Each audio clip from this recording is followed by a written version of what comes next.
बिस्मिल्लाहिर्रहमानिर्रहीम अल्लाहुम्मा सल्लि अला मुहम्मद व अला आलि मुहम्मद। अस्सलाम वालेकुम डियर व्यूअर्स, मैं आपका अपना एस्ट्रोलॉजर डॉक्टर मोहम्मद अली आपके अपने यूट्यूब और Facebook platform doctor M Ali astrologer से आपसे मुखातिब हूँ ढेरों दुआओं के साथ।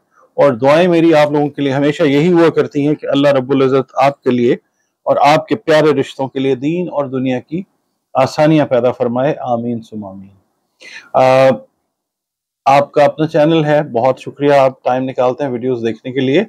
और अगर आप अपना जायचा बनवाना चाहें अपने बारे में, अपने बहुत सारे मामलात हैं उनके बारे में अगर आप जानना चाहें तो ये नंबर्स जो हैं जायचा बनवाने के लिए स्क्रीन पे चल रहे हैं। और इसके अंदर ये भी डिस्क्रिप्शन आ रही है कि किन किन मामलात के लिए आप जायचा बनवा सकते हैं, किन किन मामलात के लिए आप कंसल्टेशन जो है वो ले सकते हैं। कुरान पाक, रंग, रोशनी और खुशबू की हेल्प से आप अपने मामलात को सॉल्व मतलब करने के लिए मुझसे कंसल्टेशन ले सकते हैं।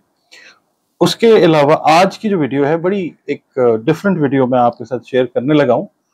मुझे नहीं इल्म आपने पहले इस तरह की वीडियो देखी है या नहीं देखी। बहरहाल ये वीडियो जो है ये आपको, आप समझ लें, एक तरह की ना समझ देगी जायचे में जो आपके प्लैनेट्स, जो आपके सैयारगन कमजोर हैं। आपको कैसे पता चलेगा कि कौन सा सैयारा जो है वो कमजोर है जिसकी वजह से मुझे ये प्रॉब्लम आ रही है। मैं कोशिश करूंगा कि काफी हद तक वो चीजें आपकी खिदमत में मैं पेश करूं कि जिसकी वजह से आप समझ सकें कि हाँ, ये प्रॉब्लम मुझे जो आ रही है ये इस सैयारे के कमजोर होने की वजह से आ रही है पैदाइशी तौर पे, और कई दफा वक्ती तौर पे भी आती हैं ये प्रॉब्लम्स। तो होता ये है कि उसके लिए अल्लाह ताला ने दुनिया को दारुल असबाब बनाया है। अगर हम ये कहें ना कि किसी चीज का कोई हल नहीं है, जो लिखा गया बस वही है, तो मुमकिन है कि आपकी तकदीर में ये लिखा गया हो कि आप दुआ करें तो आपकी तकदीर को अल्लाह तब्दील कर दे, या आप कोई इलाज करें तो आपके मामलात जो हैं वो ठीक हो जाएं। अच्छा, अब इलाज मैं आपके सामने जो अभी सजेस्ट करूंगा वो ग़िज़ा के जरिए जो है प्लानिटरी पोजीशन को आप अल्लाह की मदद से उसको ठीक कर सकते हैं। अपने रूटीन्स को, अपनी ईटिंग हैबिट्स को चेंज करके अपने प्लैनेट्स की पोजीशन आप स्ट्रेंथन कर सकते हैं, मजबूत कर सकते हैं अल्लाह की मेहरबानी से। एस्ट्रोलॉजी जो है ना एक ऐसा इल्म है कि अगर इसको हम एलेबोरेटली पढ़ते हैं तो ये बिजनेस एस्ट्रोलॉजी अलहदा आती है, मेडिकल एस्ट्रोलॉजी अलहदा आ जाती है, इसके अलावा रिलेशनशिप से रिलेटेड एस्ट्रोलॉजी अलहदा होती है, बहुत सारी ब्रांचेस हैं। और एस्ट्रोलॉजी जो है एट टाइम्स आपको बहुत सारी ग़िज़ाएं, बहुत सारे फूड्स, खास खास जो ग़िज़ाएं हैं वो सजेस्ट करती है, क्योंकि जो प्लानिटरी पोजीशंस हैं वो इन्फ्लुएंस होती हैं, असरअंदाज होती हैं। अगर आप मुख्तलिफ किस्म के जायके, फ्लेवर्स, मसाला जात खाने या फल या सब्जी को इस्तेमाल करें तो प्लैनेट्स जो हैं वो रिस्पॉन्ड करते हैं उस एनर्जी के हिसाब से। नाज़रीन, अब इस जो सिलसिले को हम लेके चले हैं कि इलाज अपने वीक प्लैनेट्स का, कमजोर प्लैनेट्स का आप ग़िज़ा के जरिए अल्लाह ताला से मदद लेके कैसे कर सकते हैं, उस सिलसिले की तीसरी वीडियो है।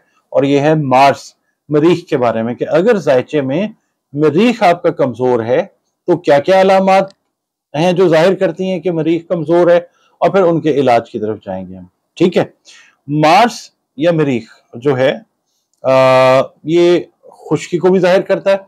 मार्स जो है ना, मार्स जो प्लैनेट है, इसकी जो क्रेस्ट है वो तकरीबन आप समझ लें उसकी मोटाई जो है उसकी सतह की, वो आप समझ लीजिए 10 किलोमीटर से 50 किलोमीटर में कहीं रेंज करती है। ये नासा की रिपोर्ट है। इसके अलावा सोडियम मौजूद है उसके ऊपर, मैग्नीशियम मौजूद है। इस प्लैनेट को रेड प्लैनेट कहा जाता है। रीजन उसका ये है कि इसकी जो इसकी क्रस्ट जो है, इसकी सतह जो है वो जंग आलूद रंग होता है ना, जो वो वाली है। अच्छा, बहरहाल ये एक और टॉपिक है, इसके ऊपर भी इंशाल्लाह बात करेंगे। मार्स जो है ना ये खुश्की को जाहिर करता है, इसके अलावा गर्मी को जाहिर करता है, तबीयत में तेजी को जाहिर करता है। ठीक है, तो मार्स जो है अगर खुदा ना खास्ता कमजोर है, उससे पहले हमने देखना है कि मार्स जो है उसका जायचे में क्या रोल है। मार्स जो है वो सर के साथ उसका ताल्लुक है, सूरज का तो है, मगर मार्स का ताल्लुक भी है खून के साथ, जो आप कह लें डाइजेशन के साथ भी किसी हद तक इसका ताल्लुक है। जो हमारी हड्डियों में गूदा होता है ना, जिसको हम इंग्लिश में बोन मैरो कहते हैं, पंजाबी में हम कहते हैं मिक, उसके साथ भी इसका ताल्लुक होता है। ठीक है, हमारा जो गट फ्लोरा है उसके अंदर एक केमिकल पैदा होता है, उसको बाइल कहते हैं, उसके साथ भी इसका ताल्लुक है। आंत के साथ भी इसका ताल्लुक है, नेक गर्दन के साथ भी ताल्लुक है, माथे के साथ भी इसका ताल्लुक है। इसके अलावा जो हमारा है ना मस्कुलर सिस्टम, उसके साथ भी इसका ताल्लुक है। ठीक है, इसके अलावा जो हमारे हैं ना एक्सटर्नल जनरेटिव ऑर्गन्स, उसके साथ, नाक के साथ इसका ताल्लुक है।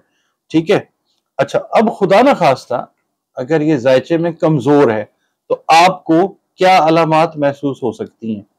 सबसे पहले तो ये है कि आपने ये देखना है कि खुदा न खास्ता अगर स्वेलिंग्स, इन्फ्लेमेशंस, सूजन वो ज्यादा रहती है, पैरों पे रहती है या चेहरे पे रहती है या मुख्तलिफ जिस्म के आज़ा हैं, हाथ सूज जाते हैं या इस तरह स्वेलिंग्स को आपने देखना है, वो अगर ज्यादा है तो वो समझ लें कि मार्स जो है वो वीक है। अगर जख्म है वो जल्दी हील नहीं होते या जख्म ज्यादा लगते हैं, ठीक है, बाद में बाद जख्म लग जाते हैं, तो समझ लीजिए कि मार्स जो है वो कमजोर है। भूख अगर आप बर्दाश्त नहीं कर सकते, बहुत तेजी से एकदम भूख लग जाती है, तो भी समझ लें कि मार्स कमजोर है। भूख के कम होने की वजह से एनर्जी का लेवल जो है वो गिर जाता है, तो भी मार्स जो है वो वीक है, खुदा ना खास्ता।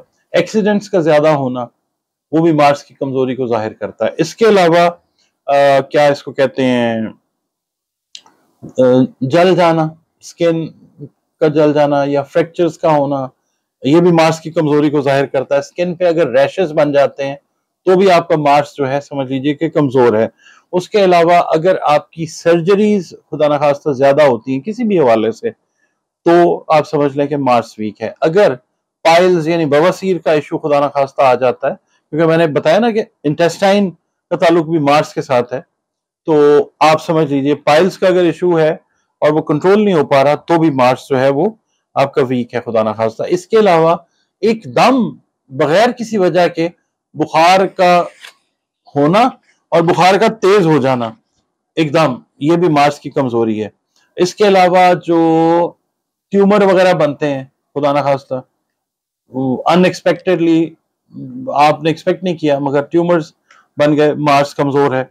मिर्गी एपिलेप्सी जिसको कहते हैं, अगर वो कमजोर अगर वो होती है तो समझ लें कि ऐसे शख्स का मार्स जो है वो वीक है। और खुदा ना खास्ता खुदा ना खास्ता खुदा ना खास्ता अगर कैंसर का मामला होता है मस्कुलर एरिया के अंदर, तो भी मार्स जो है वो कमजोर होता है। चिकन पॉक्स, चले वो तो खैर सबको होता ही है। टाइफॉइड की हम बात करते हैं, ठीक है, टाइफॉइड जो है वो भी अगर होता है तो मार्स वीक वो होता है उस वक्त। और डायसेंट्री होती है, उल्टियां, कॉलरा, वॉमिटिंग, ये हो रहा होता है, तो भी मार्स जो है वो वीक होता है। और जिन लोगों को ओवर एंगर का मसला होता है, जरूर से ज्यादा गुस्सा है, तो वो असल में कुछ ताकत का मुजाहरा नहीं है, वो मार्स जो है वो आपका वो वीक होता है। अच्छा, अब अगर आपके अंदर ये इंडिकेशंस हैं खुदा ना खास्ता, तो आपको समझ जाना चाहिए कि मार्स की कमजोरी है। अब मार्स जो है वो एक्शन को और एनर्जी को जाहिर करता है। अब उसके लिए आपने क्या करना है वो मैं आपकी खिदमत में अर्ज कर देता हूं कि आप घर पे बैठे और आपने क्या खाना पीना है जिससे अल्लाह ताला ठीक करेगा मामलात को। आपने ये करना है कि लाल रंग के जो फूड्स हैं, मिसाल के तौर पे पिंक कलर की जो दाल है वो आप इस्तेमाल करें, जो मसूर की दाल है आप अनार का इस्तेमाल करें। इसके अलावा अगर आपको कोई मेडिकल इशू नहीं है तो टमाटरों का इस्तेमाल करें, ठीक है। फिर इसके अलावा आप जिंजर जो है, जिंजर अदरक, उसका इस्तेमाल रखें। सब्ज मिर्च जो है वो आप अपनी ग़िज़ा में शामिल करें। तो ये चीज़ें जो हैं ये आपके मार्स को जो जायचे में कमज़ोर है उसको स्ट्रेंथ अल्लाह के हुक्म से मिलेगी, क्योंकि ये ग़िज़ाएं जो भी बनाई हैं, जो भी नेमतें हैं, ये अल्लाह ताला की हैं। अब वीडियो कैसी है ये आपने अपने कमेंट्स में मुझे बताना है। मैं बड़ी शिद्दत से इंतज़ार करता हूँ आपके कमेंट्स का, आपके व्यूज का। तो इजाजत दीजिए, अल्लाह हाफिज।